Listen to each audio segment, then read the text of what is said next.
Mock drill उद्या केलं जाणार आहे. एक युद्धाचा सराव किंवा युद्धाची तयारी भारतावर जमा झाली असं कोण म्हणतंय? सरकार ज्या पद्धतीने तयारी करत आहे. सरकार तयारी करताय. आज 14 दिवस झाले किंवा फार 15 दिवस झाले. पाकिस्ताननी किंवा दहशतवाद्यांनी जे आमच्या 27 लोकांचा बळी घेतला त्या संदर्भातला प्रतिकार म्हणा, बदला म्हणा, काय हा आधी प्रश्न आहेच. दिल्लीमध्ये भेटीगाठी सुरू आहेत लोकांच्या. आपल्याला जपाननं पाठिंबा दिलाय, पुतीननं पाठिंबा दिलाय वगैरे सुरू आहेत चर्चा. आता उद्या युद्ध सराव आहे जनतेचा, युद्ध सराव, मॉक ड्रिल. आम्ही त्यालाही तयार आहोत. युद्ध सराव अनेक देशांमध्ये होत असतो, विशेषतः ज्या देशांना सातत्यानं युद्धाची भीती असते, ज्या देशात म्हणजे इस्रायल सारखा देश, त्यांना सातत्यानं हा युद्ध सराव करावा लागतो. जनतेला त्यात सहभागी करून घ्यावा लागतं, कारण तिथे 365 दिवस वर्षानुवर्ष युद्धाची परिस्थिती.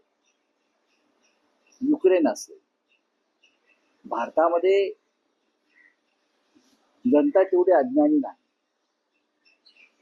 1971 सालचं बांगलादेशच्या युद्धाची परिस्थिती त्यावेळेला आम्ही पाहिली आहे. तेव्हा तर दळणवळणाची साधनही कमी होती. भारत पाकिस्तानचं युद्ध झालं, त्याच्यापेक्षाही मोठं युद्ध आपण लढलोय ते म्हणजे करोनाचं युद्ध. भारताची जनता ही मानसिकदृष्ट्या स्ट्रॉंग आहे, मजबूत आहे. या सगळ्या गोष्टीमध्ये तुम्ही जनतेला मानसिकदृष्ट्या अडकवून ठेवले. अनेक देशात आम्ही पाहिलं की एखाद्या देशावर किंवा एखाद्या नागरिकावर किंवा सैन्य स्थळावर हल्ला झाल्यावर ताबडतोब 24 तासामध्ये बदला घेतला जातो. आता आमचा युद्ध सराव होईल म्हणजे आम्हाला काय बंदुका वगैरे देणार आहेत का? गोंगे वाजणार आहेत, ब्लॅकआउट होणार आहे, बरोबर ना? गोंगे वाजतील, काळोख, महत्वाच्या वास्तू झाकून ठेवल्या जातील वगैरे वगैरे वगैरे. आम्ही 1971 साली हे पाहिलंय सगळं. याची माहिती लोकांना दिली जाऊ शकते विविध माध्यमातून. पण जसं थाळ्या वाजवल्या, टाळ्या वाजवल्या, तसं आता युद्ध सरावात अजून काही दिवस झाले. आता आमच्या सैन्याचा युद्ध सराव सुरू आहे. सैन्य हे कायम सज्ज असलं पाहिजे, ते आहेच. भारतीय सैन्य कायम सज्ज आहे. आता आमचा प्रश्न आहे, संरक्षण मंत्री, देशाचे प्रधानमंत्री आणि तिन्ही सेना दलाच्या प्रमुख असलेला राष्ट्रपती, त्यांना हे माहिती आहे की नाही हेच मला माहित नाही. राष्ट्रपती या तिन्ही सेना दलाचे प्रमुख आहेत, पंतप्रधान नाहीत, राष्ट्रपती प्रमुख आहेत. देश युद्ध करतो आहे हे तिन्ही सेना दलाच्या प्रमुखांना माहित आहे की नाही याच्याविषयी माझ्याकडे माहिती नाही. आमचं प्रधानमंत्र्यांना आव्हान आहे की तुम्ही ताबडतोब भारत पाकिस्तान हा जो तणाव आहे आणि त्याचा फटका भारताला भविष्यात बसण्याची शक्यता आहे, तो म्हणजे आर्थिक दृष्ट्या.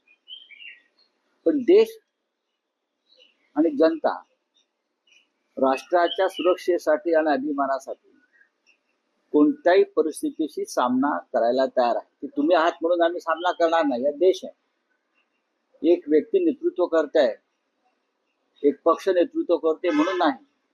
हा देश सदैव लढायला सज्ज. आम्ही सज्ज आहोत. तुम्ही मॉक ड्रिल घेत राहा, पण दाखवा तुम्ही काय करता. तिथे पाकिस्तानचं विशेष अधिवेशन भरलंय संसदेचं.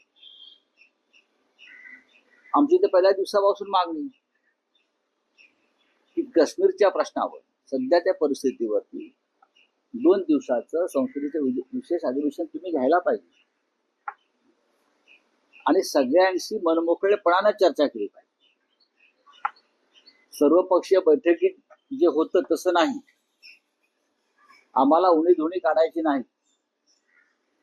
आम्ही तुमच्या बरोबर आहोत, म्हणजे सरकार बरोबर आहोत, आम्ही देशाबरोबर आहोत, आम्ही पक्षाबरोबर नाही एखाद्या. हा देश आमचा आहे, तुमचा जेवढा आहे म्हणताय तेवढा तो आमचाही आहे. आणि म्हणून या सगळ्या गोष्टीचा विचार करताना एकदा काय ते आरपार होऊन जाऊ द्या ना. किती दिवस तुम्ही अशी टांगती तलवार ठेवणार आहात? आणि पुढली जी परिस्थिती निर्माण होईल त्यासाठी तुम्ही आतापासून या देशातल्या सर्व पक्षांना विश्वासात घेऊन काम केलं पाहिजे. युद्ध करणं सोपं असतं, पण युद्धानंतर जी परिस्थिती निर्माण होते एखाद्या देशामध्ये, जी युक्रेनमध्ये झालेली, जी अफगाणिस्तानमध्ये झालेली, जी इराणमध्ये आहे, युद्धानंतर अनेक अडचणींना देशाला तोंड द्यावं लागतं. त्याच्या तयारीसाठी तुम्ही देशातल्या समस्त राजकीय पक्ष, विरोधी पक्षांना बरोबर घेऊन काम करणं गरजेचं आहे. पण हे सगळं करण्याआधी देशाचे गृहमंत्री अमित शहा जे अपयशी गृहमंत्री आहेत त्यांना पुढली परिस्थिती सांभाळता येणार नाही, हे परत सांगतो. त्यांना पदावरून हटवायला पाहिजे. राउत साहब, यही बात हम भी जानना चाहेंगे कि जिस तरह युद्ध के आगाज भारत भूमि पर दिख रहे हैं, कल मॉक ड्रिल होने वाला है, पूरी तैयारी है सरकार की। मॉक ड्रिल तो होती रहती है। जिस देश में युद्ध की स्थिति पैदा होती है और जिस देश को युद्ध का अनुभव नहीं है, हमको तो 1971 का युद्ध का अनुभव है, बाद में कारगिल का अनुभव है। कारगिल का युद्ध एक जगह पर हो गया था, लेकिन अगर पूरा देश युद्ध का सामना कर रहा है तो इस प्रकार से मॉक ड्रिल अगर सरकार करना चाहती है तो ठीक है, लेकिन मॉक ड्रिल क्या होता है? कल पूरा ब्लैकआउट हो जाएगा, एक दिन भोंगे बजते हैं वो बजेंगे और कुछ होंगे, यातायात रुक जाएगी। तो हमने 1971 में देखा, उस वक्त तो कम्युनिकेशन के कुछ साधन नहीं थे। अभी है, आप लोगों को दर दिन बता सकते हो क्या करना है क्या नहीं करना है। जैसे हमने कोरोना काल में किया था, कोरोना में युद्ध था, सबसे बड़ा युद्ध था इस देश का, हमने किया है। लेकिन उस वक्त मोदी जी ने कहा था तालियां बजाओ तालियां बजाओ, उस युद्ध के खिलाफ लड़ने के लिए, उससे कुछ नहीं हुआ, बढ़ता गया। अभी असली युद्ध है। अब सिर्फ मोदी जी की 56 इंच का सेना नहीं दिखेगा, तो देश का दिखेगा, देश का हर नागरिक का दिखेगा और सरकार का दिखेगा। लेकिन युद्ध के बाद तो परिस्थिति पैदा होती है, युद्ध तो होता है, गोलियां चलेगी, बम डालेंगे, आप घुसेंगे। कुछ लोग तो अभी लाहौर में जाकर पतंजलि का फैक्ट्री डालना चाहते हैं, वो भी करेंगे, जमीन तावे में लेंगे। हाँ, लेकिन देश में उसके बाद जो स्थिति पैदा होती है युद्ध के बाद, वो बहुत गंभीर है। तो उसके लिए आपको सबको अभी से साथ लेकर चर्चा करनी होगी, खास करके जो अपोजिशन है, सभी दलों को लेकर। क्या मोदी जी की ये तैयारी है? सभी को साथ लीजिए।